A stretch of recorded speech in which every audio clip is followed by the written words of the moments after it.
लेकिन उन्होंने देखा कि किक भाई इतनी ज़्यादा हार्ड है, इतनी ज़्यादा टाइट है, तो सबसे पहले इन्होंने किक में ऑयल वगैरह डाल के उसको एकदम लूज़ कर दिया, क्योंकि जब बाइक बंद हो जाती है और वो सेल्फ से भी काम नहीं करती तब हमें किक की बहुत ज़्यादा ज़रूरत पड़ती है। तो ब्रेक्स हो गए आपके बेकार हो रहे थे, आगे के पहिए के बेरिंग थे। बेरिंग यार हमें तो नहीं पता चला कि बेरिंग में इशू आ रहा है, आपको कैसे पता चला? गाड़ी जब चलाओगे आप तो आपको बबलिंग आगे से लहरती नज़र आई गाड़ी। 72,000 किलोमीटर आज मेरी बाइक चल चुकी है और आज 72,000 किलोमीटर के बाद वाली सर्विस आज मैं करा रहा हूँ। 2015 मेरी बाइक का मॉडल आ रहा, 2025 नवंबर चल रहा है।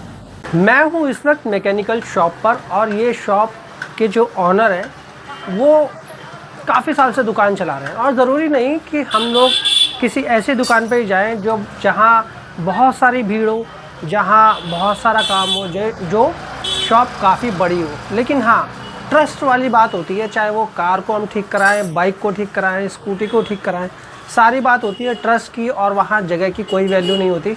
वहाँ बात आती है कि हमें काम करने वाला या हमारी गाड़ी को जो ठीक कर रहा है वो भाई हमारे ट्रस्ट पे कितना खरा उतरता है। तो मैं जहाँ बाइक ठीक कराता हूँ, ये मैं करीब 2015 से पहले से इन लोगों से बाइक ठीक करा रहा हूँ। आज 2025 का लास्ट चल रहा है, अक्टूबर नवंबर चल रहा है, और आप मान सकते हैं कि करीब 10 साल मुझे एक ही जगह पे बाइक ठीक कराते हुए हो गया। तो आज मैं उन्हीं की दुकान पे हूँ। बहुत छोटी सी दुकान है जैसा कि आप मेरे पीछे देख रहे होंगे, लेकिन भाई काम एकदम ट्रस्ट वाला है। बाइक छोड़ जाओ तो भी वही काम होगा, आप अपने सामने कराओ तो भी वही काम होगा। मेरे पीछे आप देख रहे हो कितनी छोटी सी दुकान है, और छत ऐसा है कि मैं हाथ लगा दूंगा तो छत इतनी ऊंची है, मतलब इतनी छोटी शॉप तो है, साथ में छत भी इतनी नीची है कि हाथ लगाते ही मेरा हाथ उंगली आराम से पहुंच जाता है।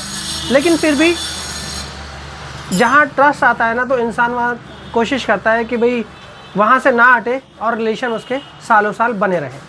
यहाँ मेरी बाइक के साथ में एक बुलेट खड़ी आपको दिखाई दे रही है। ये कस्टमर भी काफ़ी टाइम से आ रहे हैं, जब से मैं आ रहा हूँ, और इनसे भी बात करते हैं कि कितने टाइम से जुड़े हुए हैं। मैं तो 10 साल से जुड़ा हूँ, 10 साल से थोड़ा ज़्यादा ही हो गए। एक बार इनसे ही बात करते हैं और पूछते हैं कि ये कितने टाइम से जुड़े हुए हैं और इतने साल इनका इसके साथ जुड़े रहना क्यों ज़रूरी है। तो चलो एक बार भाई से बात करते हैं। क्या हाल चाल? बढ़िया भाई। अच्छा, मुकेश भाई से आप कितने टाइम से जुड़े हुए? 15-16 साल से। काम बढ़िया है लड़के का। लड़के काम बढ़िया है ना? तो क्यों जुड़े रहते हैं इतने साल तक? 10 साल 12 साल 15 साल अगर हम जुड़ते हैं तो क्यों जुड़ते हैं इतने साल? लड़का काम बढ़िया करता है। हमें तो काम बढ़िया चाहिए ना, कस्टमर को एक काम बढ़िया चाहिए, इसलिए जुड़े रहते हैं। इसलिए जुड़े रहते हैं, किसी दूसरी जगह जाते नहीं। यही सारी चीज़ें हर किसी को यही चाहिए। इस भाई के पास मैं कभी भी काम कराने आता हूँ तो मुझे कभी भी ये बोलने की ज़रूरत नहीं होती कि मेरी बाइक में यहाँ साउंड आ रहा है, या ब्रेक शू में दिक्कत है, या ये वाला ब्रेक नहीं लग रहा है, या ड्रम ब्रेक या डिस्क ब्रेक में इशू है। ये भाई सबसे पहले बाइक लेके खुद से चलाता है और फिर आके खुद बताता है कि भाई ये प्रॉब्लम है। तब मैं बताता हूँ हाँ ये प्रॉब्लम लग रही है। अगर 19-20 में मुझे कुछ और दिक्कत होती है तो शायद मैं इसको ज़रूर बता देता हूँ, बाकी मोस्टली ये खुद ब खुद चेक करके बता देता है कि भाई ये दिक्कत आपकी बाइक में आ रही है। और वही सब चीज़ें मुझे पता होती हैं क्योंकि मैं बाइक चला रहा होता हूँ। बाहर से कुछ इस तरीके की इनकी दुकान दिखाई देती है, ज़्यादा माल भी आपको दिखाई नहीं देगा, लेकिन आपके गाड़ी में जितनी भी ज़रूरत होगी वो सारा सामान आ जाता है। ये इनका बोर्ड लगा मुकेश बाइक पॉइंट के नाम से, और यहीं पर ही ये अपनी शॉप के बाहर यानी सामने ही सारी बाइकों या स्कूटियों का काम बहुत अच्छे से करते हैं। जिस तरीके से भाई मेरी बाइक का काम कर रहे हैं सेम उसी तरीके से, लेकिन ये एक टाइम पर एक ही बाइक ठीक कर पाते हैं। बाइक के फ्रंट का पहिया खोलना पड़ रहा है तो इनका ये कहना है कि हो सकता है भाई आपके जो रिम में बेरिंग लगी होती है वो ख़राब हो गई हो।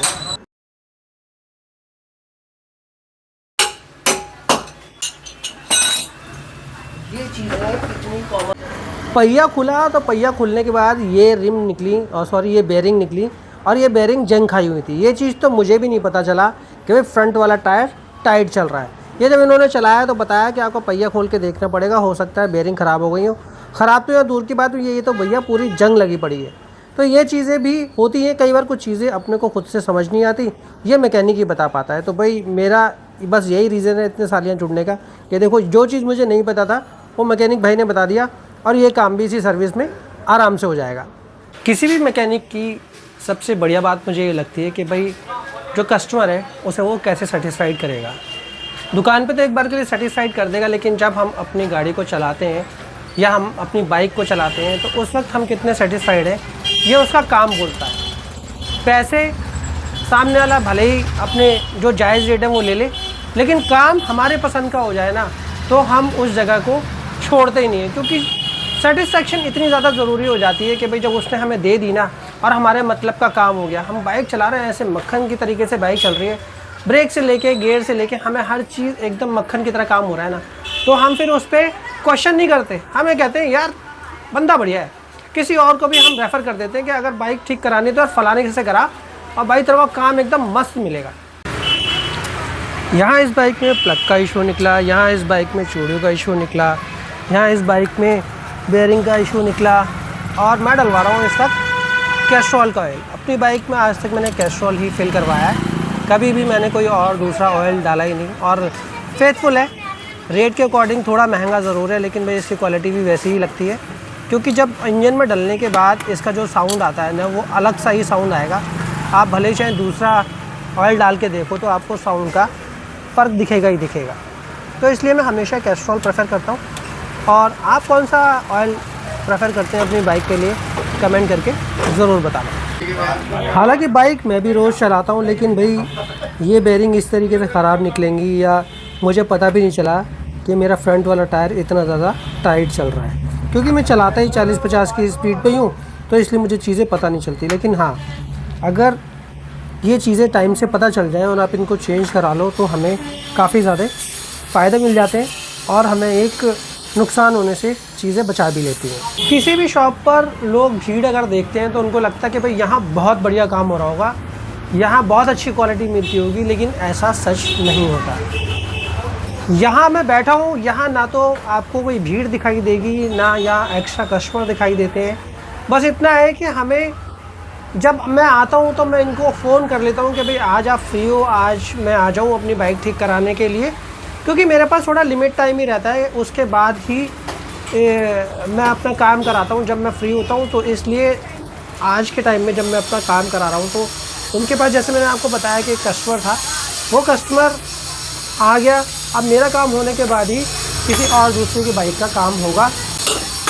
यहाँ पे जैसा कि मैंने आपको बताया था वो बेयरिंग हमारे ख़राब थे, तो इन्होंने नई बेयरिंग ले आए हैं और नई बेयरिंग हमारे फ्रंट वाले पहिए में, व्हील में डल रहा है। तो ये दूसरा वाला बेयरिंग उन्होंने डाल दिया। दोनों तरफ के हमारे बेयरिंग इस वक्त डल कर रेडी हो चुके हैं।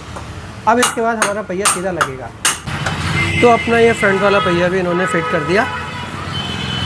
बस बाकी ऑयल वगैरह तो अपना ऑलरेडी इन्होंने डाल ही दिया। पीछे के ब्रेक शू डल गए, क्योंकि ब्रेक शू पूरे घिस चुके थे, इसलिए नए डलवाने पड़े। और यहाँ इन्होंने जो बेयरिंग डलनी थी बेयरिंग हो गई।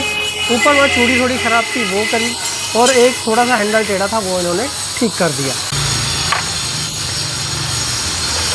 मेरी इस बाइक में एक फॉल्ट और भी था जो मुझे बहुत ज़्यादा परेशान कर रहा था, और ये था कि इग्निशन एंड स्पीडोमीटर की कई बार लाइट चली जाती थी और कई बार आ जाती थी।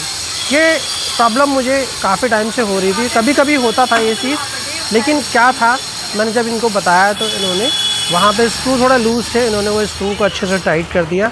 वायर लूज़ होती है तो कई बार करंट छोड़ देता है, बस इतना ही काम था, इससे ज़्यादा कोई काम नहीं निकला। लेकिन जब परेशान करते हैं तो इतनी ज़्यादा परेशानी हो जाती है, बीच रोड पे कहीं भी आके खड़ी हो जाए या करंट छोड़ दे तो बाइक एकदम से बंद हो जाती है, तब हमें बहुत ज़्यादा परेशानी का सामना करना पड़ता है। जब से बाइकों में सेल्फ़ आया ना, तब से लोग सेल्फ़ी इस्तेमाल करते हैं। मैं भी सेल्फ़ी इस्तेमाल करता हूँ, लेकिन उन्होंने देखा कि किक भाई इतनी ज़्यादा हार्ड है, इतनी ज़्यादा टाइट है, तो सबसे पहले इन्होंने किक में ऑयल वगैरह डाल के उसको एकदम लूज़ कर दिया। क्योंकि जब बाइक बंद हो जाती है और वो सेल्फ से भी काम नहीं करती, तब हमें किक की बहुत ज़्यादा ज़रूरत पड़ती है। तो इसलिए किक भी हमारी हमेशा सॉफ्ट रहनी चाहिए। ये इस तरीके से ब्रेक पैडल पे ऑयल, ताकि स्मूथ रहे, कभी फंसे ना। तो जैसा कि आपने देखा, गद्दी लग चुकी है इसकी और क्लिच वगैरह ये चेक कर रहे हैं, और एक्सीलेटर देख रहे हैं कि भाई किस तरीके से कैसा साउंड आ रहा है, कैसा नहीं। उसके बाद ये एक बार ट्राई लेंगे, इंडिकेटर वगैरह चला के देख रहे हैं कि चारों इंडिकेटर चल रहे हैं कि नहीं चल रहे, ब्रेक पैडल सॉफ्ट चल रहा है कि नहीं चल रहा, और एक्सीलेटर पर साउंड कैसा आ रहा है। तो एक बार ये लास्ट ट्राई करेंगे, चला के देखेंगे। और सबसे बड़ी बात यही होती है एक अच्छे मैकेनिक की, कि वो कभी भी आपके पास बाइक हो या कार हो लेकर आते हैं तो पहले वो चेक करें कि उसमें कमी क्या है सबसे पहले, और काम करने के बाद वो चेक करें कि क्या इसमें कोई और कमी रह गई है या नहीं। तो यही चीज़ होती है बेस्ट मैकेनिक की बेस्ट बात।